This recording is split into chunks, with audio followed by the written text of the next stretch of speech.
Hello, everyone. I welcome you to this very, very special interview. It's very special for me because today I'm presenting you someone who so much changed my life, who had so huge impact on my life that it's huge honor for me to actually have this interview. Uh, Hello, Brendan Bays. Mm.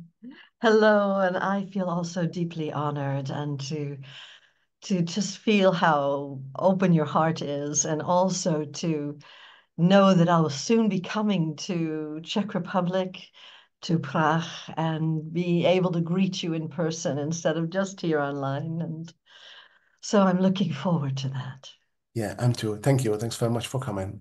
I'm not sure if you already know the story of the Brandon Base and the project of the journey and the community. It's a beautiful story, and you might have heard it before because it has been speaking to us and it has been changing people's lives for past 30 years. It's right. It's 30 years since you've had Yes. your experience. And today we'll be speaking about the seminar which is coming to Prague very soon. But before we get to this very special occasion, Brandon, could you tell us your story? I believe that many people know it already, and I believe Well, you I must. know so many people have heard my story already, so I'll try to keep it as brief as possible. And it was just over 30 years ago that even though I had been in the health field, the complementary medical field, and alternative healing my whole adult life and certified in so many different areas, the last thing I ever expected to have happen was to be diagnosed with what turned out to be a basketball-sized tumor. And it was a life-changing experience for me. And it was the last thing I ever expected to have happen. And it really set me reeling. And I was catapulted on this soul-searching journey. And 6.5 weeks after I was diagnosed with this tumor, I was ended up in Cedars-Sinai Hospital in LA, and I was pronounced textbook perfect, clean without any drugs or surgery or medical intervention. And so it was quite a radical journey for me. And part of the gift of that journey was I found a means for all of us to go on our own healing journeys, to go inside our own bodies and get access to something that is called cell memories. And what we know about the emotions and our body is this: science has found that when you feel a strong emotion and you repress it, it releases into your bloodstream a quantifiable biochemistry, which will go to certain cell receptors and block them, rendering those cells incapable of communicating with the rest of the cells in the body as they normally do. And if over time illness happens, well, of course it happens where the cells are blocked. Mhm. And conversely, what's also known to be true is that when we feel our emotions very naturally, and like a child does, where they just let emotions happen, they can watch this in a laboratory. Our cell receptors remain open. Now, at the time that I got the tumor, I was deeply immersed in the whole field of cellular healing, and there was so much research going on. And what was discovered at that time is that all our cells replicate at varying speeds. So, for instance, if you've ever had a suntan and you've noticed in about 3 weeks' time that tan fades, Mhm. that's because the old cells slough off and are replaced by new cells. The same is true in our liver. It takes about 6 weeks for the cells to turn over, for the old cells to die off and to be replaced by new cells. Stomach lining, 3 days. I mean, the one that blows my mind are the eye cells, because your eyes, they feel so firm. Mhm. And you know that in less than 2 days, in less than 48 hours, you will have an all new inner eyeball. As a matter of fact, there won't be a single molecule in your body a year from now that was here today. Mhm.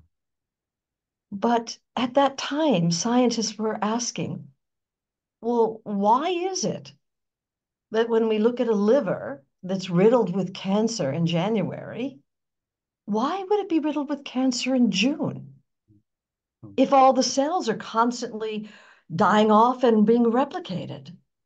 And that what they postulated at that time, which has only subsequently in recent decades been verified by scientists all over the world, is stored inside that degenerative cell are what are called old repressed cell memories. So let's say you feel a strong emotion. And when you're at this peak of the strong emotion, some trauma happens, some crisis, somebody yells at you, criticizes you, and you're at the peak of the strong emotion and you shut down. No one gave you a manual. How do you deal with that emotion? And so, of course, you shut down. At the moment of shutdown, that biochemistry is released and it goes to specific cellular locations. And that consciousness, that pain, all the unspoken words, what took place at that time of crisis gets stored inside the cells. And before that cell dies, it passes on its programming, its consciousness, the pain, all the cell memory to the next cell generation. So the next cell generation is an exact replica of the previous cell generation. As a matter of fact, when I went to go see the surgeon, when I first got medically diagnosed, she said this probably started as one cell when you were about 8 years old. And by the time I was there, 39 years old at the time, in the last 3 months before I got to the surgeon, the cells were replicating aggressively, exponentially. And I looked like I was about 6 months pregnant, though I knew I wasn't. And so this programming gets passed on from one cell generation to the next. And part of the immense gift of my own healing journey was I found a means for all of us to go on our own internal journey, to go to specific cellular locations, to uncover the programming that's stored there. The old pain, the consciousness, what you didn't say at the time that you needed to say at the time, to go through quite a radical opening up to what you couldn't face at that time and releasing and letting it go and understanding and ultimately forgiveness. So that when new cells are born, they're born devoid of that old consciousness as new regenerative cells.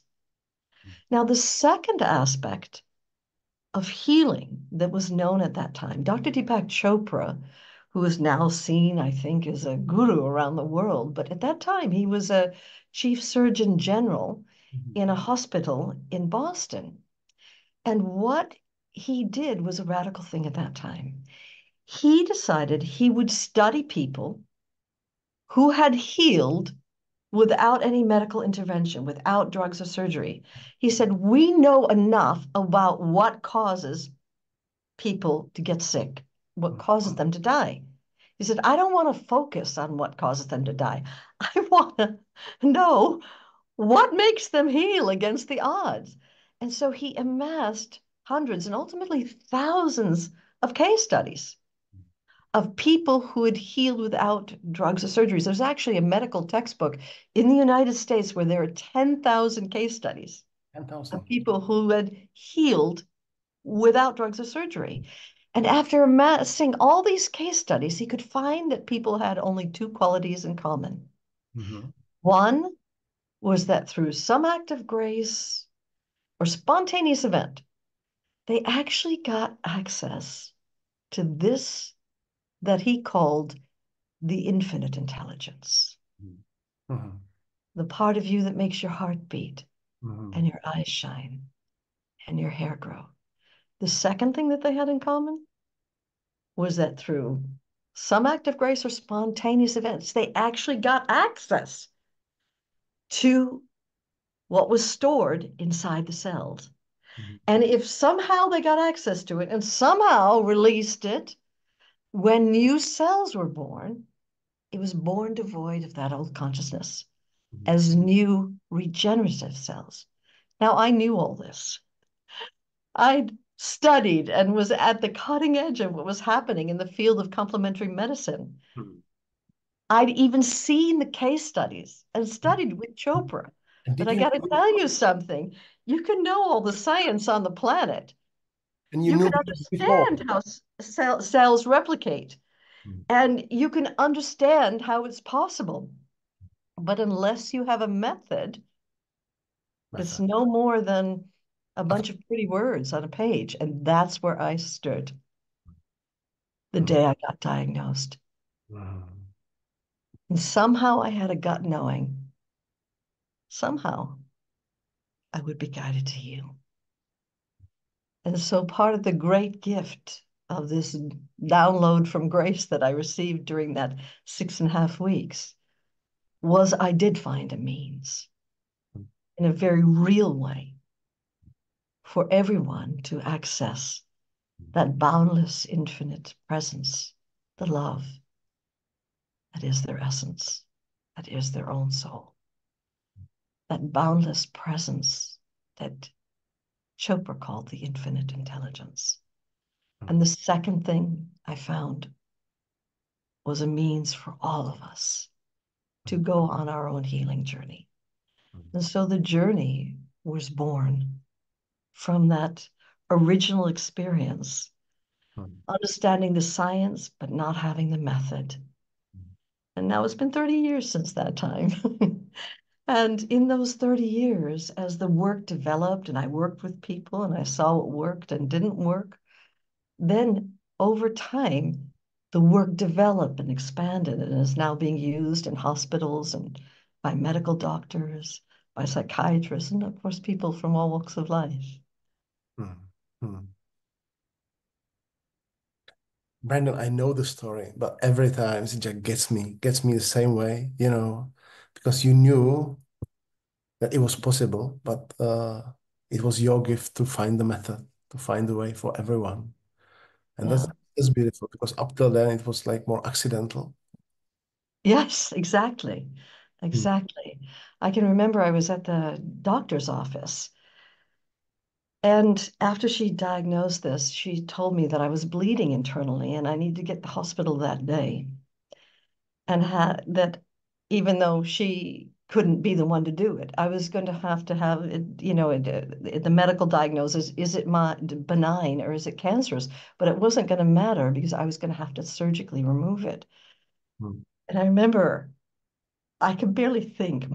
My heart was pounding through the roof and my mind was going a million miles a minute. And I thought, I'm in the complementary medical field. I can't just at least not give it my own shot. And I said to her, I'm certified in so many different areas of complementary medicine. I need to be given some time to give it my best shot. And I remember her pointing to all the textbooks behind her. She said, Brandon, you came to me because I practice integrative medicine. And if you look at all the case studies and all these books, there's not a single woman who's been diagnosed with a tumor the size that yours is that has actually healed herself. Mm. She said, the first route I would always recommend for you is connected to this clinic. We do acupuncture. We have cleanses that we put people on. We have guided visualization. We have NLP. We have homeopathics and prescribed herbs for people. We do everything complementary. If I thought you could go that route, it's the first route I would recommend. Mm. Mm. But because the tumor is so large and you're bleeding internally, you need to get real. You're going to need to get in hospital today and have it surgically removed. And I finally said, listen, I'm trained as a master NLP therapist, as a medical hypnotherapist. I'm trained as a master herbalist. And I went on and I was listing all the degrees that I had in all the different areas. And I said, if through any one of my techniques I can get the bleeding to stop, how much time can you give me? And she said, well, if you can get the bleeding to stop over the next 3 days, I'll give you a month's time. But if you are not significantly healed in a month's time, then you need to come back and let us do what we know how to do. We just surgically remove it. And I can remember I walked out of her offices, and at this point, I couldn't even think straight. It was like my heart was pounded through the roof, and my mind, it was all over the place. It's just noise happening. And I remember I walked out into that California sunshine and looked up, and in front of me, there was a mimosa tree. A tree I hadn't even noticed going into her surgeries. And as I looked up at that tree, I saw the beauty of the tree. And it looked like golden rain. And my mind just stopped. So riveted I was. And it just wound down. And out of nowhere, waves of gratitude came flowing. Gratitude just to be able to see a tree, to smell a fragrance I hadn't even noticed going in.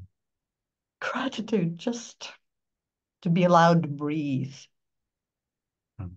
And as I was resting in that gratitude, out of nowhere came a gut knowing I would be guided to heal. And even though I didn't have a clue how that would be, I was so grateful for all the work going on in the field of cellular healing. And so even though no one had given a method, the knowing inside my heart knew somehow I would be guided to heal. And all the subsequent healing that's happened around the world with hundreds of thousands of people, and we travel with the journey to 39 countries. It's translated in 22 languages. It was all born from that single moment of trust. And to this day, I know I didn't come up with the work. It was a download from grace. And to this day, the work is constantly evolving. It's constantly fresh, constantly new, as the depth of what we can work with expands. And it's been humbling for me to see, there are 3 hospitals in Israel where, let's say, you undergo a heart operation in the heart unit. After you've undergone that, you spend a week in what they call the recovery center. And it's centered around the journey. So you can get to the emotional root cause. What co-created the heart attack in the first place? They know it's from stress and from an emotional basis, but they don't know what is the root cause. And so with the journey, they get to the emotional root cause. And they're actually doing a documentary on it right now that we pray will be aired on Netflix, about how, when they've over years kept hundreds and now thousands of case studies of people who've gone through that, or those in the cancer unit through the other hospital, they undergo their cancer treatment, or in another hospital is the under fibromyalgia and multiple sclerosis. And in each of the hospitals, they're following what happens years after people undergo the journey, and are finding that there's not repeat heart attacks, that the cancer does not metastasize and return, that the fibromyalgia, which is believed to not be curable, falls away, and people are no longer crippled with it and are living normal lives. And so it's been such a humbling experience to watch as people and the work is developed to such a point that medical doctors are happy to incorporate it in the practice of in hospitals for healing.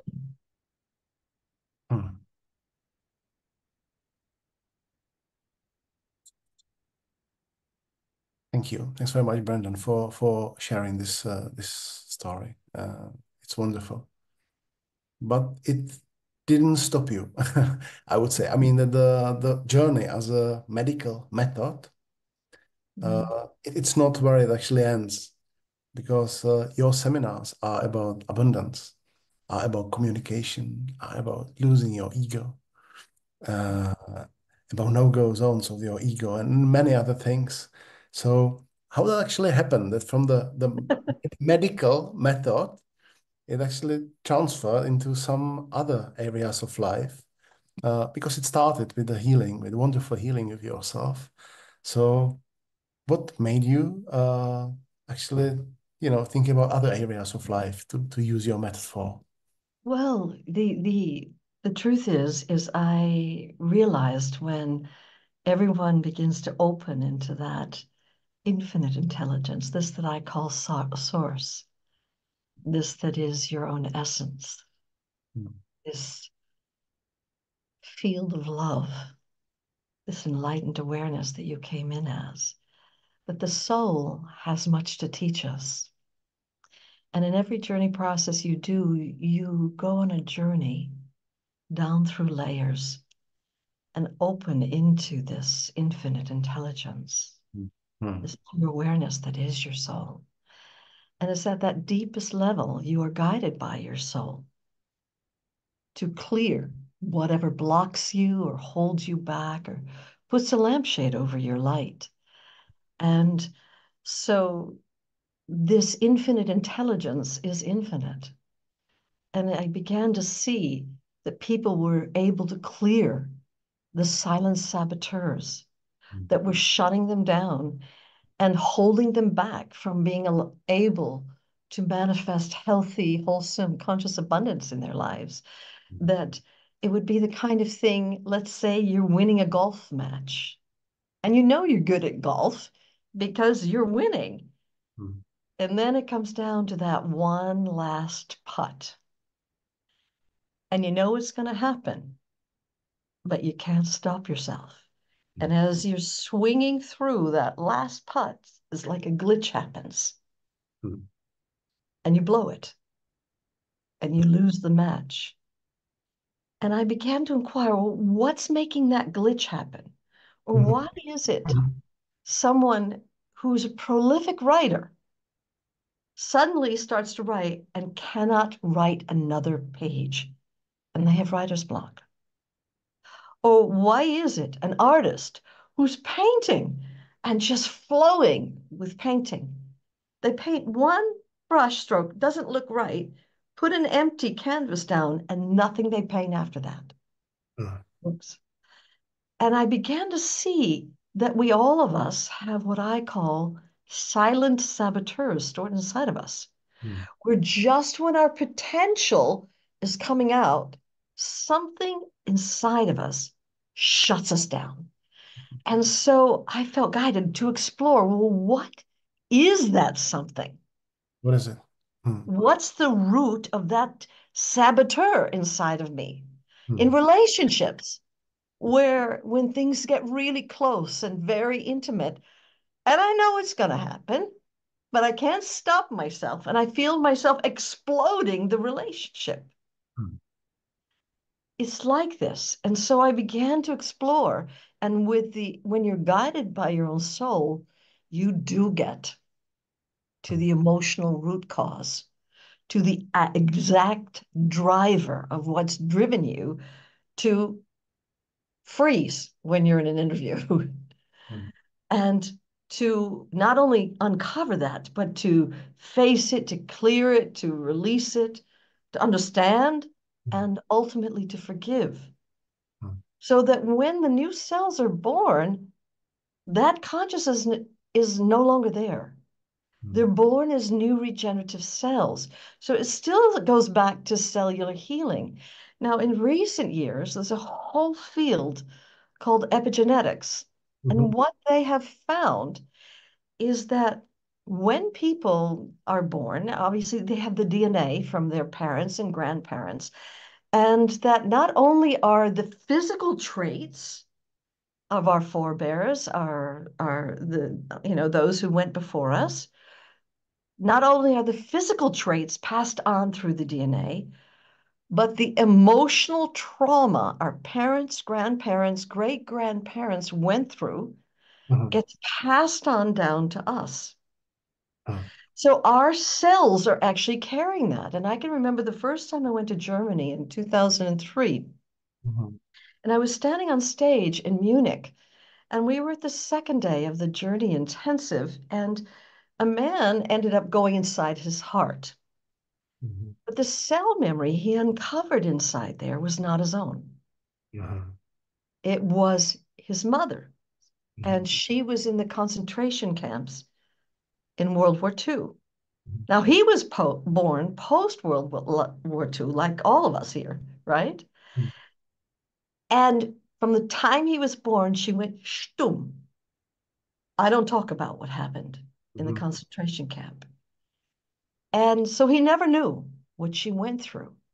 But when he got to the cell memory stored inside his heart, he saw it all and experienced it all in living color, what she went through.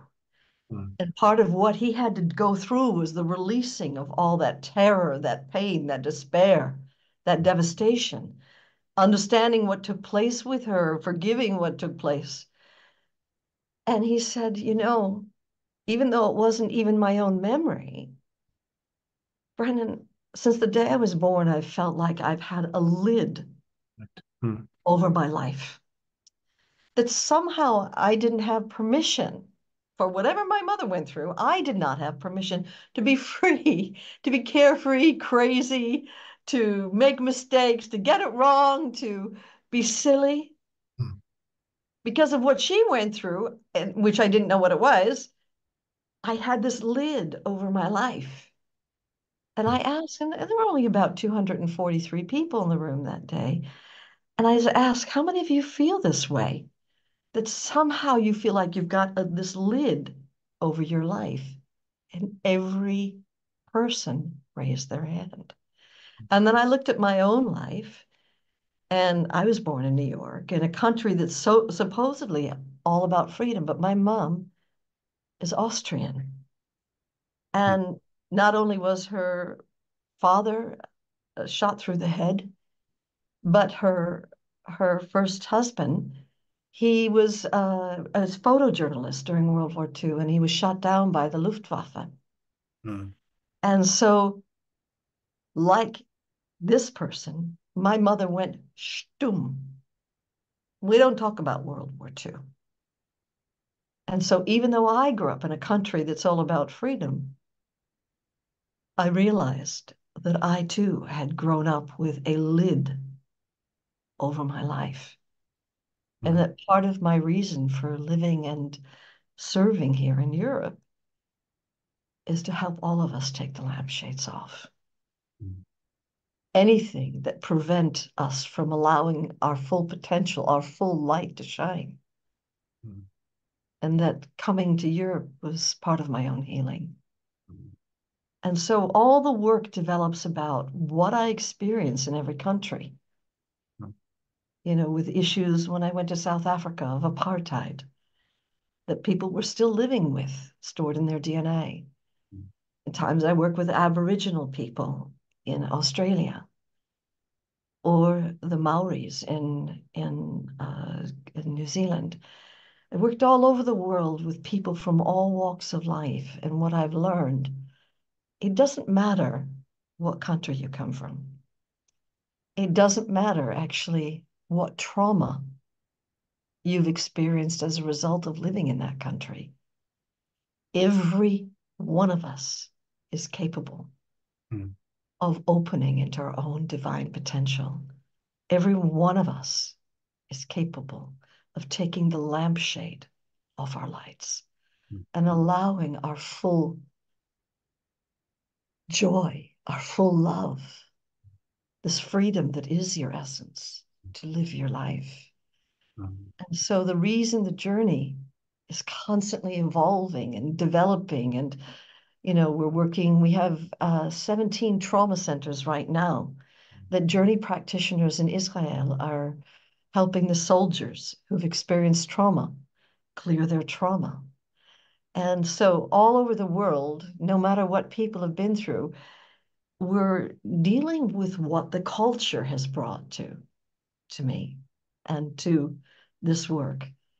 And so this is why the work had to evolve for all the different emotional issues that all of us have. And, you know, Stepan, I was on the road before COVID happened. I had been on the road giving the journey, working 44 weeks out of the year, traveling to 39 countries. And so I was constantly on the road.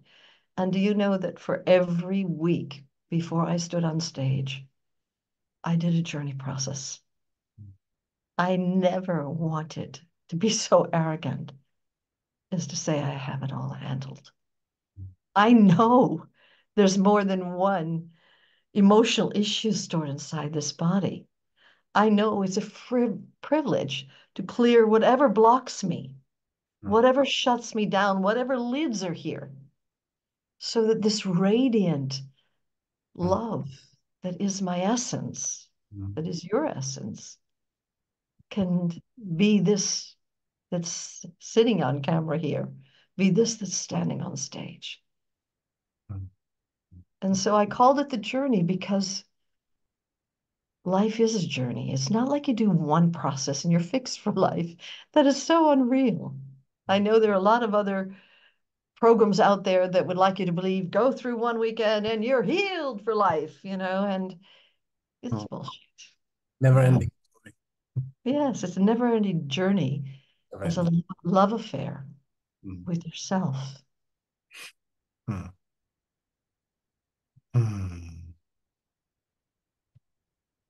Before we start in this interview, we spoke with Brandon about how much the journey project influenced my own life, and I can't even think, of all the people and all the ways my life has been influenced by journey. Like recently, me and my wife, we are going through the salsa dancing lessons with one of the practitioners from Journey. You know, there's so many people right now because the Journey, for some reason, and you will know the reason, it attracts the beautiful people. And to be honest, in those 7 years since I've been in contact with Journey, I haven't met a single person who wouldn't have your essence, who wouldn't like carry the beauty of the project. So it's beautiful because there's so many people around Journey. Today, somebody asked me about who does the journey for the kids. And I said, I gave this person a few names, but I said, but everyone is great, like all the people on journey. Why does it attract, this kind of people? Why is this tribe so strong? Why does it have, so much of your own essence? Bogdana, who leads the journey in Czech Republic, when she does the seminar, she's so much full of, your love and your energy, your light. It's so beautiful, it's like looking at you. Bodhana is full of grace and full of light, and it's her own. And yes, there is. I find that, I have, as I was saying earlier before we started, that there are people who've been with me for 29 years, 24 years, 18, 12, 7. It's if you haven't been with a journey for 3 years, you're considered a newbie, and we're very, very strong international global community. And I think what binds us all and what makes this group different than most, if all of us have a fierce love of truth, and we're all of us committed and passionate about clearing whatever blocks us, whatever shuts us down, whatever holds us back. And we all feel passionate about serving one another and serving humanity in awakening and healing. And so what's so loving about it is everyone discovers this radiant presence of love inside themselves. And they're a living transmission of that love, a living expression. And I always say that this love is contagious. Contagious. That when you're that when you're resting in your own essence, in this peace, in this joy, others catch it from you. Mm. And so when we come together, as I'm going to be doing when I come to Prague, I'll be giving this whole 6.5 day immersive residential retreat. But for the first time in 30 years, I'm doing it for newbies. Mm. Always I did, a 2 day, maximum 3 day Mm. journey intensive. And I did this around the world, and all the others were for advanced level retreats. From then on, you went on to deeper and more expansive and longer and more liberating retreats. Mhm. And what I became aware of is when COVID happened, suddenly I was flying back from Australia, and I just stopped in India and gave an 11-day retreat Mhm. in India. And it was just for the journey practitioners, those who'd been through the whole year-long training. So my Mhm. most advanced level students. And so it was 2 days before it was lockdown. And I had to suddenly leave uh, India. And I came back, and I was just going to spend a week here in Greece, staying at our director's summer home before going on my tour then of Europe. And then lockdown happened. All the airports closed. All my seminars that were every week a different country got canceled. And suddenly we had to be turned into an online company. So I could continue to serve life in healing and awakening. Actually, for the first 3 months after lockdown, every single day I gave a free program online just to serve humanity in going through this unprecedented time that none of us were given a manual how to cope with. And then eventually my husband said to me, if you want people to have the deeper work, they're going to have to go online. And so I began offering the whole journey practitioners program.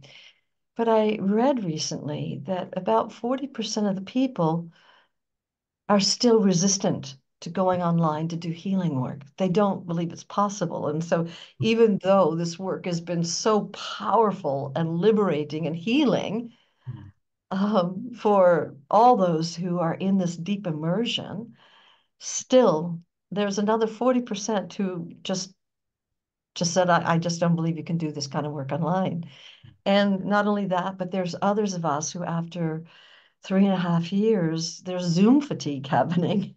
And Mhm. there's a longing to come together in person, together as a group. And so Prague has always been my favorite place in Europe, and it's a central location for all the Europeans to come. And so for the first time ever in these 30 years, I'm offering a 6-day residential immersive retreat where not only will you get all the teachings and process work from the Journey Intensive and the Abundance Retreat, but you will have every morning yoga, we'll have trauma clearing, we'll have meditations, we'll have dancing and chanting in all different languages about truth and consciousness. We'll have trauma clearing sessions where we'll be undergoing some of the very deep trauma work that we do. And so it's a completely immersive retreat that goes from 8 in the morning till about 10 at night every day. And you'll have time for walking in nature and for journaling. But amidst all of that, you'll be getting this profoundly liberating work, which is meant to liberate all the different aspects of your life. And so it's a one-time thing that I'm doing solely for those of us, well, if you've been to the journey, you're most welcome and not experienced me live and in person. This is your chance to come onto the couch and work with me, and I get to work one-to-one with you and to be part of this whole immersive experience. And if you're new to the journey and you've never experienced the journey because you haven't been willing to go online, this is also for newbies. So this feels very exciting to me after all these years, and I'm 71 years old, that finally I'm offering this advanced level work for people brand new. And the reason I'm doing that is because I've found over the years that people have a deeper prayer. And they're really willing to roll up their sleeves, and dive in, even if they're brand new. And our work now, these days, is so much deeper, more powerful, more life-changing than it was 30 years ago. Mm-hmm. And it's because people are more ready. They're more open. They get it. I've got emotional issues that I need to clear, even though I have nothing wrong with me physically that I'm aware of. I'm aware that I'm being blocked in different areas of my life. I'm aware that I've had traumas. I'm aware that I've got emotional patterns I'm running. And so this is a retreat for those of you who really want to get real and dive in. And I I believe, in answer to your question about why the journey is so filled with love, is because it's filled with passionate people who are authentic in their love of truth and their willingness to do their own work on themselves, to clear whatever holds them back or shuts them down. And plus, we've all witnessed miracles in ourselves, in our own life, and in others' lives, both physically, emotionally, mentally, and spiritually. And so the people who you get surrounded with when you come to a journey and event are full of gratitude for the changes that have taken place and for the miracles they've witnessed. And so that is why people in the journey are so full of love and grace. And at this 6.5-day retreat, it will be a time where we'll have journey practitioners there to create this beautiful embrace so that you can have the deepest experience. And I know you know this, Stefan, from the live events that you've been to, that the journey practitioners are just humble and selfless in their service. And it's the journey practitioners that I get my processes with. I always have to ask for a journey practitioner to give me a process. So if I get processed by them, certainly new people should feel safe and fully cared for and embraced to have their support. So this is a very unique event coming to Prague. Yes, yeah, totally unique. Okay. And it's also the only time I plan on doing this way. Because once people get it, that they can do this, I'm sure they'll be longing to then continue on online and getting the power of the work that way. And it will be from the 5th till the 10th of October. It is. It's the 5th to the 10th of October. And I think they even have an early bird special price for those of you that are registering now that you should look into. I don't know anything about that aspects, but yeah, I'm really looking forward to it. We put all the information about this event somewhere around this video, so you'll definitely find it. Brandon, is there anything else? No, I think we've covered it. I tried to explain my story in a way that people from a scientific point of view could understand, and also from an emotional point of view could relate. And so I look forward to seeing everyone there in Prague. And I pray that somehow that your own heart calls you. And I always say to people, you can't get there unless your own heart calls you. This work is not for people of casual interest. This is not a rah rah, let's have a, it's not that kind of seminar. It's a seminar for people who have a passionate desire to liberate their lives, to heal on all levels, to experience the freedom that is our essence. And so I look forward to those of you who feel that heart's calling to be there. And somehow, by hook or by crook, you'll find yourself there. So. Beautiful. Brandon, thank you. Thanks very much for your kind words, for your wisdom, for your love, for your light. And I'll repeat it again, but you have changed my life so dramatically that you wouldn't even know. And there isn't much time to explain that, but thank you. Thanks very much for being here in this world, because you're making it a better place for everyone. Well, Thanks very much. thank you very much. And thank you, Stepan, for the light that pours through you that wants you to serve life and serve humanity in bringing this healing work and your own healing work to this world. Thank you for that. Thank you. Thanks very much, Brendan. I hope we'll meet again with another We interview. will, for sure. Thank you. Thanks very much. Namaste. Namaste.